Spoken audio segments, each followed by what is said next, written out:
Hello, lore nerds. In today's video, we will cover the Supreme Master of the Nine Hells, Asmodeus. Now, this video is definitely going to be a longer one than usual because there is a lot to cover with this guy. There is so much mystery and speculation that's kind of defines a whole lot of who Asmodeus is.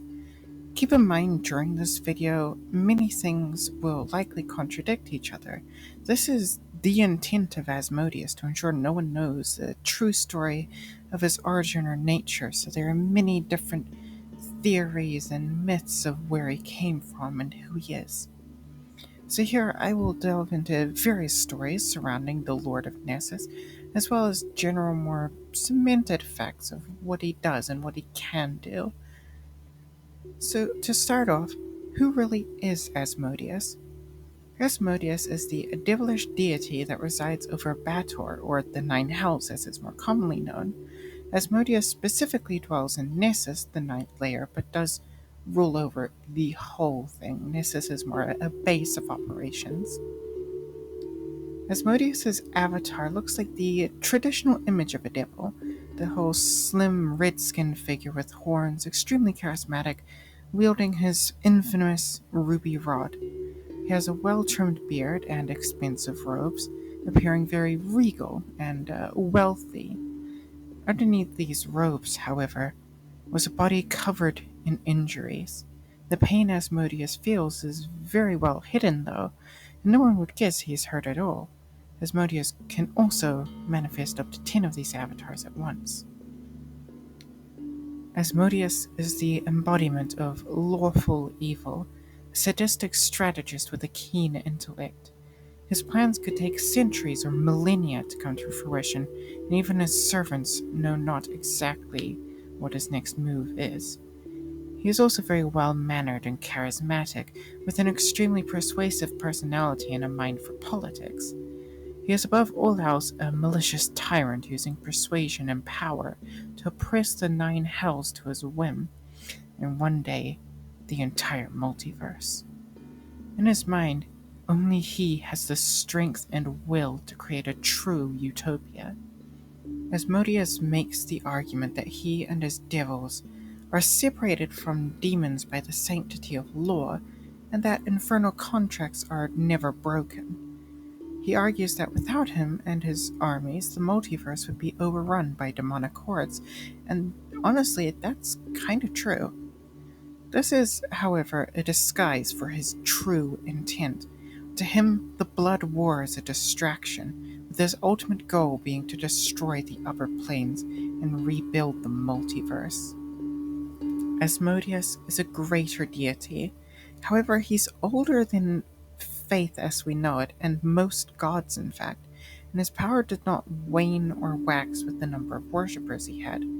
Originally, he wasn't quite a god, but became one after devouring the god Azuth during the spell plague. This made him able to function like any other deity, granting spells to followers with ease.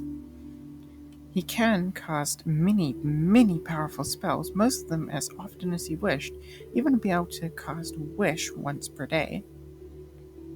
Each of Asmodeus's avatars held a ruby rod, his signature weapon and badge of office. It has many magical abilities, including elemental powers, healing and protection, mental manipulation, and more. Asmodeus was also the guy that invented the infernal language. During the Second Sundering, Azuth came back and struggled with Asmodeus to regain his power, which was taken by the devil god.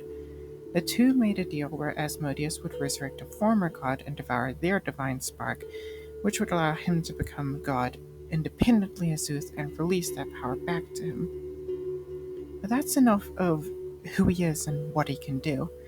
What is his history? Where does he come from?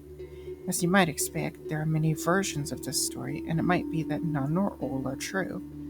Asmodeus does not seem keen to have his true origin become common knowledge.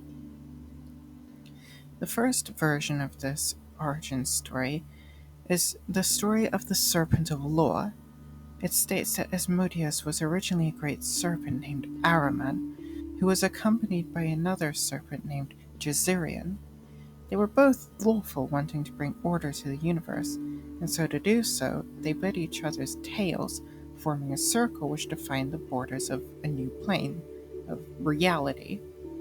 They came to disagree as to what should be the center of everything. Jezerion, as the servant of law and good, wanted the center to be Celestia, while Araman, as the servant of law and evil, wanted it to be Bator. They tugged and tore at each other until they bit each other's tails off. Jezerion was a winged serpent and so flew away, but Araman had no wings and so pummeled and crashed into Bator. His serpentine body lay there bleeding and wounded, and that blood formed the first devils. Another origin story is that Asmodeus tricked the gods into signing the Pact Primeval, a contract which made it so Asmodeus and the devils could conscript souls into the nine hells and draw energy from them. It holds that originally the universe was a soup of chaos with demons raging across it, and the forces of law grew tired and created angels to fight the demons. The best of these angels was Asmodeus. Asmodeus was the best at killing demons, but as he and his comrades fought, they took on more and more fiendish features and so were put on trial.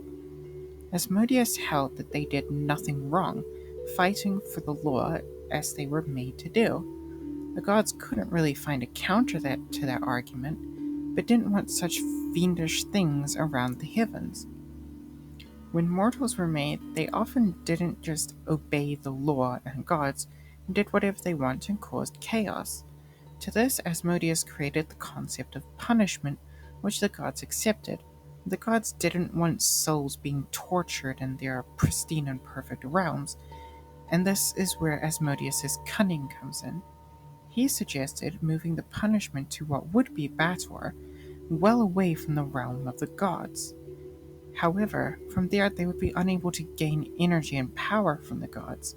Therefore, Asmodeus proposed that the devils would be able to gain energy from the souls they punished, and the gods agreed, and the Pact Primeval was signed.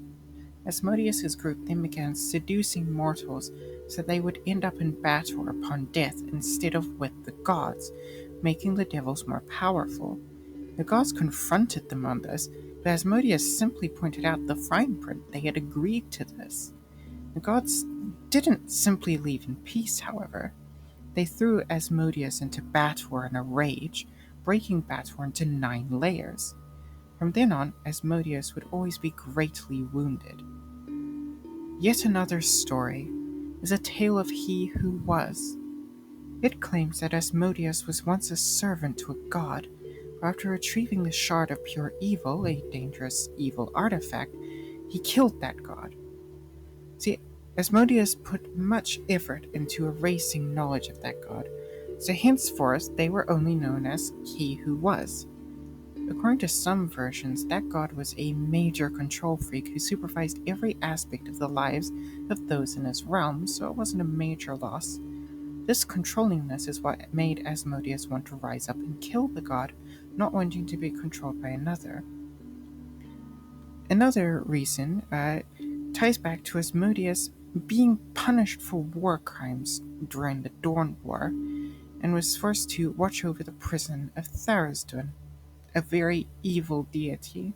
During this time, the demon lord Pazuzu came to Asmodeus, and the flattery of Pazuzu fed Asmodeus's pride and fueled his desire to rise up against He Who Was.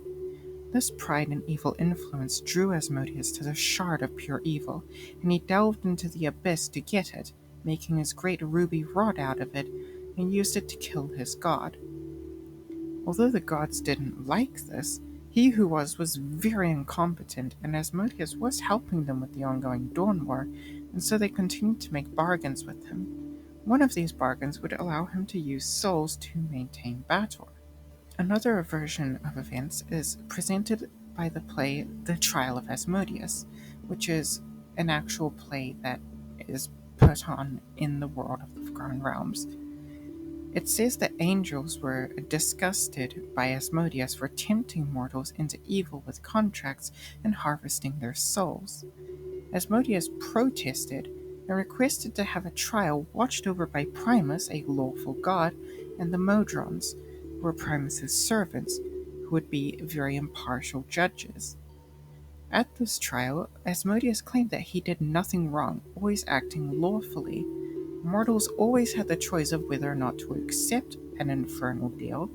Devils always held up their end of the bargain, and a mortal nullifying a contract by finding a loophole was respected.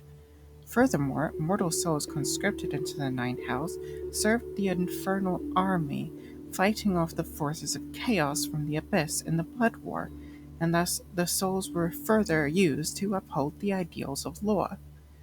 The angels then presented their cases one by one, but this took so long that Primus's patience eventually wore out. He declared that he would only listen to a limited number of angels, and hearing this proclamation, Zariel, who was still an angel at this point, brawled her way to the front. This led to all of the angels fighting, and they were scolded by Primus for being unruly and rowdy. He decided that Asmodeus would not be punished, and he would instate two things. First, Asmodeus was given the right to sway mortals towards evil and harvest their souls. Second, Asmodeus was given the ruby rod as a symbol of law, both as a powerful tool and a device to punish devils who did not fulfill their end of contracts. Now, there are some things Asmodeus does not want you to know. In reality, that charismatic and handsome form is not truly what Asmodeus is. It is simply an avatar, an extension used to interact with others. Indeed, his true form is something far different. Deep in the chasms and cracks of Nessus, Asmodeus's true form lays, a massive and heavily wounded wingless scaled serpent. And not just 100 feet long, or 200, no, the serpent is hundreds of miles long. His wounds likely came from a great fall into Bator, which made the chasms and cracks of Nessus. The location of his body is a secret to all, even the closest and most trusted of devils, and any who learnt of his true form were to be killed within a day. In those deep chasms, Asmodeus is recovering from his wounds by feasting on the souls of the faithless, any atheist who died without any reverence to the gods. One can only wonder what will happen when he finally recovers. If he is already a greater god, such a powerful being, how much stronger will he be once free of injuries? Of course, nearly everything we know about Asmodeus could be a fabrication. He intentionally spreads misinformation to ensure that no one knows the truth of him, and no one can predict him.